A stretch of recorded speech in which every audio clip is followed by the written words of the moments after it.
Those of you that went to church, I was clapping and jumping up and down. Jumping up and down and clapping inside deceit. Inside fraud. You are inside fraud. And you're jumping up and you're clapping. You are inside fraud. And you want God to bless you. You want God to hear your prayers. When the truth is in front of you, I told you what was happening from day one.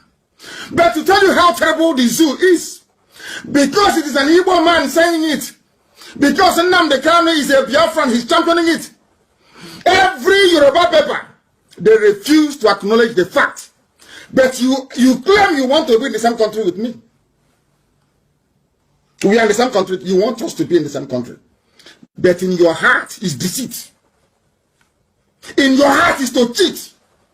If not deceit and cheating, why was it that when I announced that Buhari was dead, nobody bothered to investigate?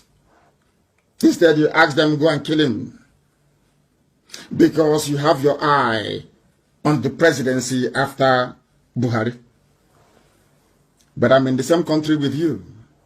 You claim we are Nigerians, some of you, wrongly of course.